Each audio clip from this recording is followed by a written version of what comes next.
वैसे जरूरी नहीं है, लेकिन वीडियो को लाइक या फिर डिसलाइक करने की कोशिश जरूर किया करें। तो जैसे इस मूवी का स्टार्ट होता है, हमें मूवी का मेन कैरेक्टर सियोंग दिखाया जाता है और उसकी बेटी का बर्थडे होता है। इसीलिए सियोंग की मदर उसे कुछ पैसे देती है ताकि वो अपनी बेटी को डिनर पर ले जा सके। लेकिन अब सियोंग को और पैसों की जरूरत होती है, तो इसीलिए वो अपनी मदर का ATM कार्ड चुरा लेता है। इसके बाद वो अपनी मदर के सारे पैसे चुरा लेता है और पैसों को वो लगा देता है हॉर्स राइडिंग में, और इस गेम में वो 4 मिलियन वॉन जीत जाता है। अब सियोंग ने एक कंपनी से बहुत सारे पैसे उधार ले रखे थे, तो इसीलिए वही लोग उसके पीछे पड़ जाते हैं। इसके बाद वो सियोंग को पकड़ ही लेते हैं और वो उसे काफी मारते हैं। और जब सियोंग उनके पैसे लुटाने के लिए अपने पॉकेट्स चेक करता है, तो वो देखता है कि उसके पास तो पैसे हैं ही नहीं, यानी वो वाले पैसे जिसने हॉर्स राइडिंग में जीते थे। और तब उसे याद आता है कि जब वो इन लोगों से बचकर भाग रहा था तो वो एक लड़की से टकरा गया था, तो जरूर उसी लड़की ने ही उसकी जेब काट ली। अब क्योंकि सियोंग के पास पैसे तो होते ही नहीं, तो इसीलिए वो लोग उसे 1 महीने का और टाइम देते हैं जिसमें कि वो उनके पैसे लौटा दे। इसके बाद सियोंग कुछ पैसों का अरेंज करता है और अपनी बेटी को डिनर पर ले जाता है। इसके बाद सियोंग जल्दी से स्टेशन पर पहुंचता है, लेकिन अनलकीली उसकी ट्रेन तो मिस हो गई थी। और जब सियोंग वहाँ पर बैठकर ट्रेन की आने का वेट कर रहा था कि तभी अचानक से उसके पास एक आदमी आता है, और ये अननोन पर्सन था, यानी सियोंग उसके बारे में कुछ नहीं जानता था। फिर वो अननोन पर्सन सियोंग को कहता है कि मैं तुम्हारे साथ एक गेम खेलना चाहता हूँ। वो सियोंग को कहता है कि अगर तुम इस गेम में जीत गए तो मैं तुम्हें 1 लाख वॉन दूंगा। तब इतने सारे पैसों का सुनकर सियोंग ये गेम खेलने के लिए एग्री हो जाता है। इसके बाद सियोंग काफी मार खाने के बाद ये गेम जीत जाता है, यानी वो 1 लाख वॉन हासिल कर लेता है। इसके बाद वो अननोन पर्सन सियोंग को एक कार्ड देता है, ये कहते हुए कि अगर तुम और पैसे जीतना चाहते हो तो इस कार्ड पर जो नंबर लिखा हुआ है उस पर कांटेक्ट करना। इसके बाद सियोंग जब अपने घर जाता है तो उसकी मदर उसे कहती है कि तुम्हारी बेटी अगले साल अपने स्टेप फादर के साथ US में शिफ्ट हो रही है। यहाँ पर हमें ये पता चलता है कि सियोंग की डिवोर्स हो गई है और उसकी वाइफ ने दूसरी शादी भी कर ली है। लेकिन सियोंग कभी भी ये नहीं चाहता था कि उसकी बेटी उससे दूर जाए, लेकिन उसे बहुत सारे पैसे चाहिए होते हैं अपनी बेटी की कस्टडी वापस लेने के लिए, तो इसीलिए सियोंग उस कार्ड वाले नंबर पर कॉल करता है। इसके बाद सियोंग को एक गाड़ी में लाया जाता है जहाँ पर और भी लोग थे, लेकिन फिर उन सारे लोगों को बेहोश कर दिया जाता है। और जब उन सब लोगों की आंख खुलती है तो वो खुद को एक फैसिलिटी में पाते हैं जहाँ टोटल 456 लोग थे, और वो वहाँ पर एज अ प्लेयर थे क्योंकि उन सबको एक यूनिफॉर्म भी पहनाया हुआ था। इस फैसिलिटी का होस्ट यानी लीडर एक आदमी था जो कि फ्रंट मैन था वहाँ पर, और वो सब पर नजर रख रहा था। अब यहाँ पर एक कॉमन चीज थी कि जितने भी लोगों को वहाँ पर लाया गया था उन सब ने कर्जे लिए हुए थे बहुत ज्यादा। सियोंग वहाँ पर प्लेयर नंबर 1 से मिलता है जो कि एक बूढ़ा आदमी था। उस बूढ़े आदमी को ब्रेन ट्यूमर था, यही वजह थी कि वो यहाँ पर आया था क्योंकि उसकी लाइफ तो वैसे भी खत्म ही होने वाली थी। इसके बाद वहाँ पर 2 प्लेयर्स जिनमें लड़की का नाम सैब्यूक और लड़के का नाम जेंग होता है, उनके बीच फाइट होती है। अब यहाँ पर सैब्यूक वही लड़की थी जो सियोंग के पैसे लेकर भाग गई थी, यानी उसी ने उसकी जेब काटी थी। सियोंग तो उसे देखते ही पहचान लेता है, इसीलिए वो अपने पैसे मांगने के लिए उसके पास जाता है। तभी वहाँ पर कुछ गार्ड्स आ जाते हैं जिन्होंने पिंक कलर का यूनिफॉर्म पहना था और उनके फेस अच्छी तरह से कवर्ड थे। गार्ड्स उन सभी प्लेयर्स को बताते हैं कि तुम्हें यहाँ पर टोटल 6 गेम्स खेलनी होंगी और जो इस गेम का विनर होगा उसे बहुत सारे पैसे मिलेंगे। इसके बाद उन सबसे एक कॉन्ट्रैक्ट पर साइन करवाया जाता है और इस कॉन्ट्रैक्ट के 3 मेन रूल्स थे। पहला रूल ये कि कोई भी प्लेयर अपनी मर्जी से गेम को छोड़कर नहीं जा सकता। दूसरा रूल ये होता है कि जो भी प्लेयर खेलने से मना करेगा तो उस प्लेयर को एलिमिनेट कर दिया जाएगा, और उनके मुताबिक एलिमिनेट का मतलब क्या था ये तो हम आगे ही जानेंगे। गेम का तीसरा रूल ये था कि अगर मेजोरिटी इस गेम को खेलना नहीं चाहती तो वो इस गेम को छोड़कर जा सकते हैं। इसके बाद उन सबको गेम के लिए ले जाया जाता है। अब यहाँ पर सियोंग अपने क्लासमेट सेंगवू से भी मिलता है जो कि उसे बचपन से जानता था। सियोंग उसे वहाँ पर देखकर काफी हैरान होता है क्योंकि वो तो किसी बिजनेस के लिए आउट ऑफ कंट्री चला गया था। अब पहले गेम के लिए वहाँ पर एक काफी बड़ी डॉल थी और इस गेम का रूल काफी सिंपल था, और वो ये था कि डॉल जब भी गाना गाएगी उन सबको आगे बढ़ना है, और जैसे ही वो गाना गाना बंद करेगी तो उन सबको रुक जाना है और मूव नहीं करना है, और अगर कोई हिल गया तो उसे एलिमिनेट कर दिया जाएगा। अब स्टार्टिंग में तो ये सब कुछ उन्हें किसी प्रैंक की तरह लग रहा था, लेकिन जब एक लड़का हिल जाता है तो उसे शूट करके मार दिया जाता है, और यही होता है एलिमिनेट का मतलब, यानी उन्हें मार दिया जाएगा। अब ये देखकर वो सारे लोग काफी घबरा जाते हैं और उन्हें पता चल चुका था कि वो खतरे में है, इसीलिए लोग डरते हुए पैनिक करते हुए इधर उधर भागने लगते हैं।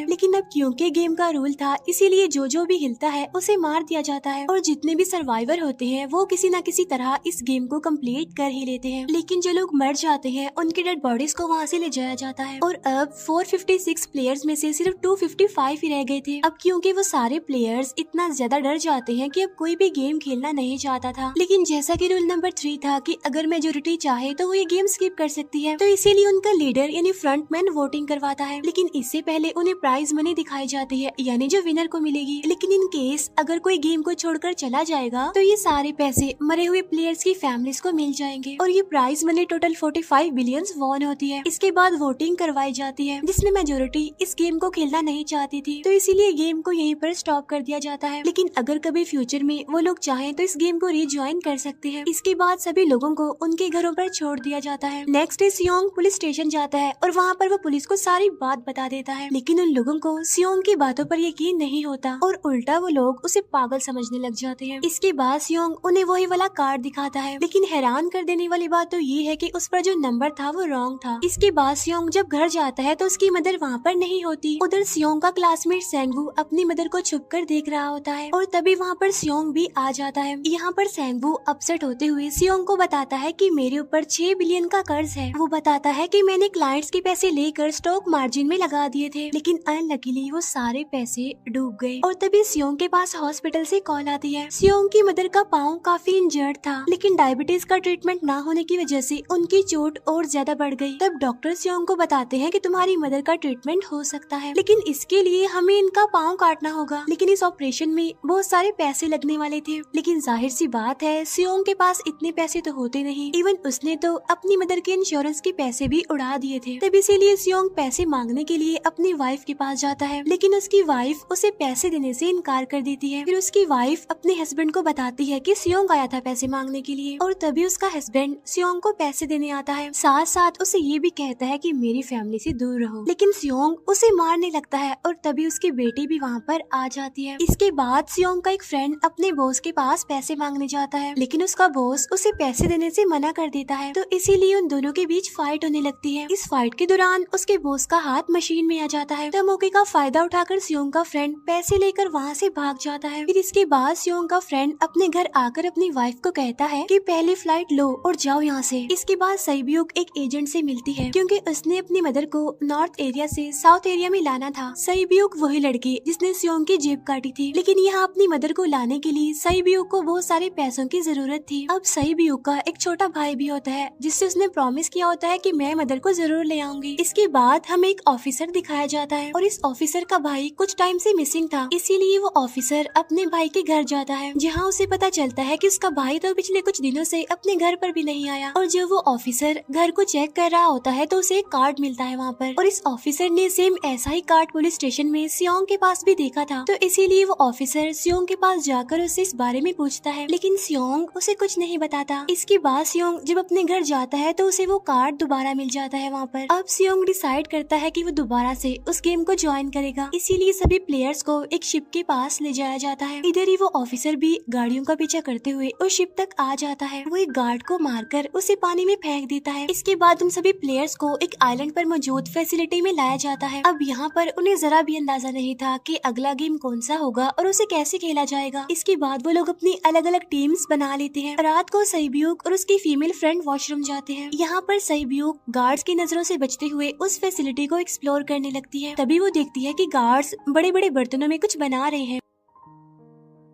लेकिन अब क्योंकि गार्ड्स को शक हो जाता है तो ये गार्ड वॉशरूम्स को चेक करने के लिए आता है, लेकिन तब तक सईब्यूक वापस आ चुकी थी। इसके बाद सईब्यूक अपनी फीमेल फ्रेंड को सारी बात बता देती है जो उसने देखा था, लेकिन यहाँ पर सेंगवू उन दोनों की बातें सुन लेता है और वो इस बारे में सईब्यूक से पूछता है, जिस पर सईब्यूक बताती है कि वो बड़े बड़े बर्तनों में कुछ पका रहे थे। इसके बाद उन सभी प्लेयर्स को प्लेग्राउंड में लाया जाता है, जहाँ पर उनके सामने 4 शेप्स थी। 4 शेप्स में से उन्होंने किसी एक शेप को चूज करना था। अब यहाँ पर सेंगवू को पता चल जाता है कि गेम क्या है और क्या करना है हमें। सेंगवू सियोंग को बताता है कि सबने अलग अलग शेप्स को चुनना है। इसके बाद उन सभी को एक छोटा सा बर्तन दिया जाता है जिसमें कि शेप्स बनी होती है। अब गेम उनकी ये होती है कि उन्होंने किसी तरह उस शेप को बाहर निकालना है बगैर डैमेज किए, लेकिन अगर शेप जरा से भी खराब हो गई तो उन्हें एलिमिनेट कर दिया जाएगा, यानी मार दिया जाएगा। अब यहाँ पर सेंगवू तो इजिली उस शेप को निकाल लेता है, लेकिन सियोंग इतना ज्यादा घबरा जाता है कि उसकी हालत खराब होने लगती है, लेकिन फिर वो किसी न किसी तरह करके इस गेम को भी जीत लेता है। इसके बाद उन सबको वापस से रूम में लाया जाता है। अब यहाँ पर 187 प्लेयर्स वापस आए थे, जिनमें से अब सिर्फ 108 ही रह गए थे। इसके बाद उन सबको खाने के लिए ले जाया जाता है, लेकिन खाने की वजह से जैंग की एक लड़के से फाइट हो जाती है, जहाँ पर जैंग उस लड़के को इतना ज्यादा मारता है कि वो मौके पर ही मर जाता है। इधर ही हम देखते हैं कि उन प्लेयर्स में से एक डॉक्टर होता है जो गार्ड्स के साथ मिलकर मरे हुए लोगों के ऑर्गन्स निकाल कर उन्हें चाइनीज को बेचने का काम करता है। इसीलिए जब भी डेड बॉडीज को ले जाया जाता है तो वो डेड बॉडीज को गायब कर लेते हैं, क्योंकि ये सब कुछ एक प्लान के अकॉर्डिंग चल रहा था, क्योंकि ये सारा कुछ फ्रंट मैन से छुप कर हो रहा था। यही वजह थी कि कंट्रोल रूम में भी उन्होंने अपना ही एक आदमी बिठाया हुआ था जो कि उन लोगों की सारी वीडियो फुटेज डिलीट कर देता था, और गार्ड्स तो डॉक्टर को गेम के बारे में पहले ही बता देते थे ताकि वो सरवाइव कर सके। यहाँ पर एक गार्ड उसी प्लेयर डॉक्टर को बताता है कि आज हमने प्लेयर्स को जानबूझकर खाना कम दिया है ताकि वो आपस में लड़ने लगे, जिससे होगा ये कि सारे वीक प्लेयर्स गेम से आउट हो जाएंगे। साथ ही गार्ड डॉक्टर को अपनी अगली गेम के बारे में बता देता है। अब 30 मिनट के बाद वहाँ पर लाइट्स ऑफ होने वाली थी। अब यहाँ पर सेंगवू को पता था कि सियोंग की टीम जरूर कोई उल्टा काम करेगी, इसीलिए वो उस टीम को अपने पास बुलाकर उन्हें रिलैक्स रहने के लिए कहता है। उधर वो जो डॉक्टर प्लेयर होता है वो जैंग की टीम में शामिल हो जाता है। यहाँ पर डॉक्टर जैंग को बता देता है कि अगला गेम क्या होने वाला है। इसके बाद लाइट्स ऑफ हो जाती है और जैंग अपनी टीम के साथ मिलकर बाकी सभी को मारने लगता है। जैंग एक लड़की को मारकर सैब्यू को मारने जाता है, लेकिन तभी सियोंग उसे बचा लेता है। इसके बाद गार्ड्स वहाँ पर आकर उन सभी को रोक लेते हैं और अब टोटल 80 लोग रह गए थे। इसके बाद उन सभी को तीसरे गेम के लिए ले जाया जाता है और यहाँ पर उन्हें 10-10 प्लेयर्स की एक टीम बनाने के लिए कहा जाता है, और वो लोग ऐसा ही करते हैं, अपनी अपनी टीम बना लेते हैं। अब क्योंकि जैंग को अगली गेम के बारे में पहले ही पता होता है, इसीलिए वो सैब्यू की फीमेल फ्रेंड को अपनी टीम में नहीं रखता और वो अपनी टीम में सिर्फ मर्दों को ही रखता है। इसके बाद सेंगवू भी अपनी एक टीम बना लेता है। अब क्योंकि उन्हें एक प्लेयर की जरूरत थी तो इसीलिए सैब्यू की फीमेल फ्रेंड उनके टीम में शामिल हो जाती है, और ये गेम असल में टग ऑफ वॉर का होता है, यानी उन्होंने अपने सामने वाली टीम को नीचे गिराना था। इसके बाद गेम स्टार्ट हो जाती है और जैंग की गेम बड़ी आसानी से इस गेम को जीत लेती है। इसके बाद बारी होती है सेंगवू की टीम की। तब प्लेयर नंबर 1 यानी वो बूढ़ा आदमी कहता है कि मैंने अपनी जिंदगी में बहुत सारी टग ऑफ वॉर्स खेल रखी है, इसीलिए उन सबको गाइड करता है कि इस गेम को कैसे जीतना है।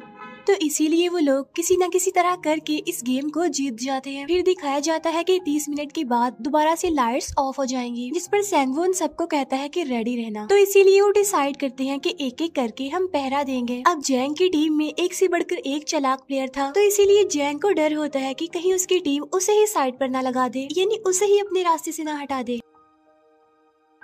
दूसरी तरफ डॉक्टर और गार्ड्स मिलकर डेड बॉडी के ऑर्गन्स निकाल रहे होते हैं और इन ऑर्गन्स को डिलीवर करने जाना था गार्ड नंबर 28 एंड 29। तब वो सभी एक डेड बॉडी के बारे में बातें करने लगती हैं जिसकी सिर्फ एक किडनी थी और वो उसे ज़ॉम्बी कह रहे थे। अब यहाँ पर जो गार्ड नंबर 29 था, यानी जिसने वो ऑर्गन्स डिलीवर करने जाने थे, वो कोई और नहीं बल्कि वो ऑफिसर था जो गार्ड के बेस में वहाँ पर आया था। और ये सब बातें सुनकर उसे शक होता है कि शायद ये लोग मेरे भाई की बात कर रहे हैं, क्योंकि उसकी भी एक ही किडनी थी। इसके बाद नंबर 28 और 29 यानी वो ऑफिसर ऑर्गन्स को डिलीवर करने के लिए चले जाते हैं। रास्ते में वो ऑफिसर नोटिस करता है कि टनल में तो बॉम्ब लगा हुआ है। तब नंबर 28 उसे बताता है कि जब हम यहाँ से बाहर निकलेंगे तो इस जगह को ब्लास्ट कर दिया जाएगा। अब यहाँ पर वो ऑफिसर नंबर 28 से और इन्फॉर्मेशन लेने की कोशिश करता है, इसीलिए नंबर 28 को उस पर डाउट होने लगता है, इसीलिए वो उस ऑफिसर को अपना फेस दिखाने के लिए कहता है। अब यहाँ पर वो ऑफिसर अपना फेस भी दिखा देता है, साथ साथ वो नंबर 28 पर गन पॉइंट भी कर देता है। साथ साथ वो ऑफिसर उससे एक किडनी वाले आदमी के बारे में पूछता है कि वो कौन है जिसे तुम ज़ॉम्बी कहते थे, जिस पर वो नंबर 28 उससे कहता है कि वो तो एक लड़की थी। अब यहाँ पर नंबर 28 उस ऑफिसर को कहता है कि तुम लीडर के रूम में जाकर सारी इन्फॉर्मेशन देख सकते हो, वहाँ पर सबका डाटा है। ये जानने के बाद वो ऑफिसर नंबर 28 को मार डालता है। उधर वो डॉक्टर गार्ड से अगली गेम के बारे में पूछता है, लेकिन इस बार गार्ड्स को भी अगली गेम के बारे में पता नहीं होता। तब इसीलिए डॉक्टर को गुस्सा आ जाता है और वो एक गार्ड को पकड़ लेता है और उनकी फाइट होने लगती है। इसी फाइट में डॉक्टर डॉक्टर उस गार्ड को मार कर वहाँ से भाग जाता है। इसके बाद एक गार्ड भी उसका पीछा करता है और वो दोनों प्लेग्राउंड में आ जाते हैं। यहाँ पर गार्ड डॉक्टर को अपनी बातों में फंसा कर उसे मारने वाला होता है, लेकिन तभी लीडर यानी फ्रंटमैन आकर उसे मार डालता है और बाद में वो उस डॉक्टर को भी मार डालते हैं। साथ साथ इन्हें वहीं पर नंबर 28 की डेड बॉडी भी मिल जाती है, जिससे इन्हें ये पता चल जाता है कि फैसिलिटी में कोई घुस गया है। उधर वो ऑफिसर लीडर यानी फ्रंटमैन के रूम तक पहुंच जाता है। तब वो चेक करते करते एक ऐसे रूम में जाता है जहाँ पर सबके रिकॉर्ड्स थे, और जब वो ऑफिसर रिकॉर्ड चेक कर रहा होता है तो उसे सभी विनर्स की एक लिस्ट मिलती है, जिसमें उसके भाई का भी नाम था, यानी वो भी कभी विनर था। उधर सभी प्लेयर्स को 4th गेम के लिए ले जाया जाता है, जहाँ पर उन सबको अपना अपना पार्टनर चुनने के लिए कहा जाता है, और वो प्लेयर्स करते भी ऐसा ही है, अपना अपना पार्टनर चुन लेते हैं। सहीब्यूक की फीमेल फ्रेंड भी अपना पार्टनर ढूंढने की कोशिश करती है, लेकिन कोई भी उसका पार्टनर बनने को तैयार ही नहीं था। इसके बाद सभी प्लेयर्स को 10-10 मार्बल्स दिए जाते हैं। असल में ये गेम ऐसी होती है कि एक प्लेयर को अपने पार्टनर से सारे मार्बल्स लेने होते हैं बगैर कोई जोर जबरदस्ती किए, और जो दूसरा पर्सन होगा यानी जिसके पास मार्बल्स नहीं होंगे उसे मार दिया जाएगा। फिर सैंगवू और सियोंग का फ्रेंड ऑड और इवन का गेम खेलते हैं, जिसमें कि उन्होंने गेस करना था कि सामने वाले के हाथ में कितने मार्बल्स हैं। अब यहाँ पर सियोंग का फ्रेंड सैंगवू के सारे मार्बल्स जीत जाता है, जिसकी वजह से लास्ट में सैंगवू के पास सिर्फ एक ही मार्बल बचता है। अब क्योंकि सैंगवू को पता चल चुका था कि अब वो बच नहीं पाएगा, इसीलिए वो सियोंग के फ्रेंड को अपनी बातों में फंसा कर उसे ये यकीन दिलाता है कि अगर हम में से कोई भी हार गया तो हारे हुए लोगों का मैच दोबारा करवाया जाएगा। अब यहाँ पर सैंगवू धोखे से सियोंग के फ्रेंड के सारे मार्बल्स चेंज कर देता है। इसके बाद सैंगवू मार्बल्स लेकर गार्ड को दे देता है और वहाँ से बाहर चला जाता है, और जब सियोंग का फ्रेंड मार्बल्स चेक करता है तो वहाँ पर पत्थर होते हैं। उधर प्लेयर नंबर 1 यानी उस बूढ़े आदमी की हालत खराब हो रही थी, इसीलिए वो तो इधर उधर घूम रहा था, लेकिन सियोंग किसी तरह उसे खेलने के लिए एग्री कर लेता है। अब यहाँ पर वो दोनों यानी वो बूढ़ा आदमी और सियोंग भी इवन ऑड खेलते हैं। अब इनमें से वो बूढ़ा आदमी सियोंग के सारे मार्बल्स जीत जाता है, लेकिन लास्ट राउंड में वो बूढ़ा आदमी भूल जाता है कि उसने क्या चूज किया था। तो यहाँ पर सियोंग उसे बातों में फंसा कर उसके सारे मार्बल्स ले लेता है, लेकिन यकीन मानिए कि वो बूढ़ा आदमी काफी चालाक था। उसने एक मार्बल अपने पास ही रखा हुआ था और वो दोबारा से इधर उधर घूमने लगता है। अब यहाँ पर सियोंग उसे रिक्वेस्ट करता है कि प्लीज मेरे साथ एक और गेम खेलो ना। तब यहाँ पर वो बूढ़ा आदमी कहता है कि मुझे पता है कि तुमने सारे मार्बल्स धोखे से लिए हैं मुझसे। वो कहता है कि मुझे सब पता था, बस मैं पागल बनने की एक्टिंग कर रहा था।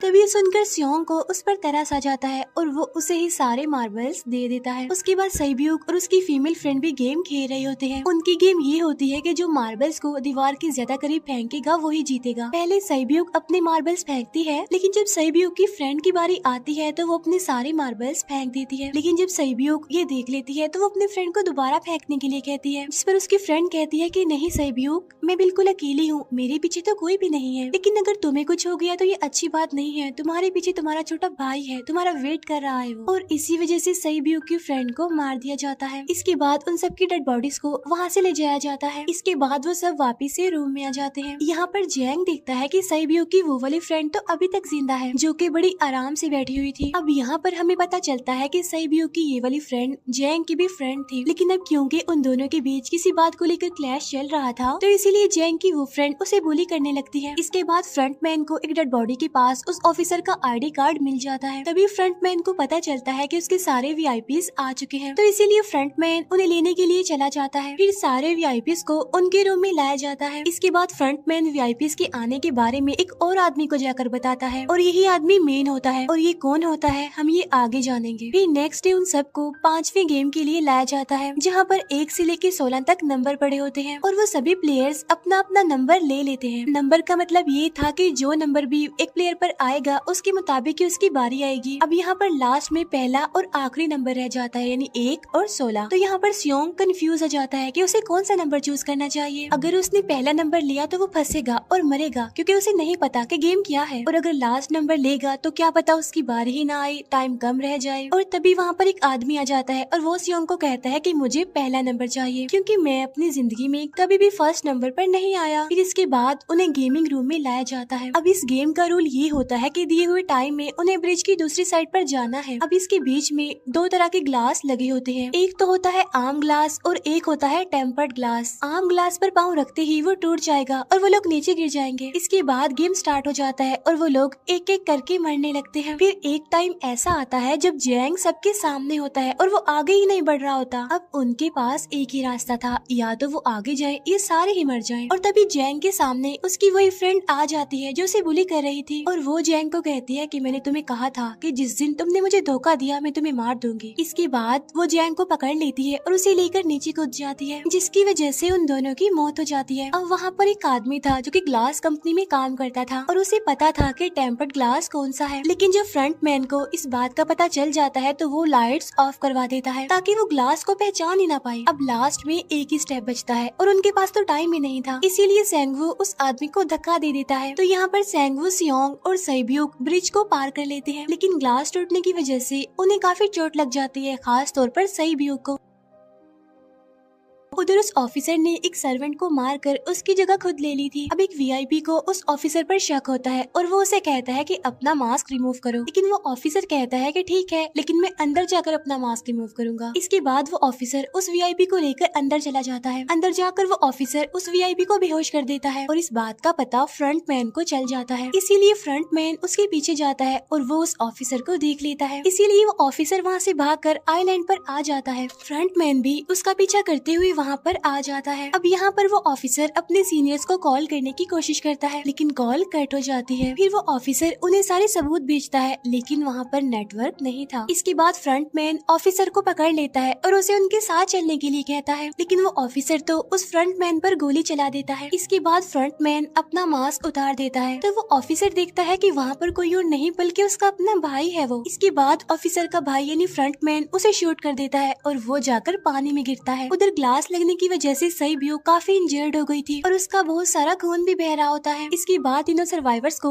डिनर के लिए ले जाया जाता है और उनके पास एक एक नाइफ भी रख दिया जाता है, मतलब रात में उन तीनों में से कोई भी एक दूसरे को मार देगा। तभी सियोंग नोटिस करता है कि सैब्यूक की हालत काफी खराब है, इसीलिए वो सैब्यूक को कहता है कि फिक्र मत करो, हम दोनों साथ हैं और इस गेम में हम दोनों मिलकर सेंगवू को हरा देंगे। इसके बाद हम दोनों यहाँ से बाहर निकल जाएंगे और पैसों को आधा आधा डिवाइड कर लेंगे। सैब्यूक उसे बताती है कि मेरा एक छोटा भाई है जिसे मैं ऑर्फनेज में छोड़कर आई हूँ, और अगर हम दोनों में से कोई भी जिंदा बचकर बाहर जाएगा तो उसे उन दोनों की फैमिलीज का ख्याल रखना होगा। अब सैब्यूक की हालत काफी खराब थी, उसे डॉक्टर की जरूरत थी, इसीलिए सियोंग कोई मदद लाने के लिए जाता है, लेकिन जब तक वो वापस आता है तब तक सेंगवू सैब्यूक को मार चुका था। फिर नेक्स्ट डे उन दोनों को गेम नंबर 6 यानी लास्ट गेम के लिए ले जाया जाता है। गेम का रूल बड़ा ही सिंपल था कि मार दो या मर जाओ, और इस गेम का नाम होता है स्क्विड गेम। इसके बाद गेम स्टार्ट हो जाती है और उन दोनों के बीच काफी फाइट होती है, लेकिन लास्ट में सेंगवू की हालत खराब होने लगती है। तभी सियोंग कहता है कि मैं इस गेम को रोकना चाहता हूँ, और तभी सियोंग सेंगवू को उसके साथ चलने के लिए कहता है, लेकिन सेंगवू तो अपने आप को ही मार डालता है, जिसकी वजह से सियोंग गेम जीत जाता है। फिर फ्रंट मैन सियोंग को कहता है कि तुम बहुत अच्छा खेले, लेकिन मुझे इसकी उम्मीद नहीं थी। इसके बाद सियोंग को उसके घर पर छोड़ दिया जाता है और उसके पास एक एटीएम कार्ड भी था, और जब सियोंग उस एटीएम कार्ड को जाकर चेक करता है तो वो दिखता है कि सारे पैसे उसके अकाउंट में भेज दिए जाते हैं। इसके बाद सियोंग अपने घर जाता है, लेकिन तब तक उसकी मदर की डेथ हो जाती है। इसके बाद हमें 1 साल बाद का सीन दिखाया जाता है,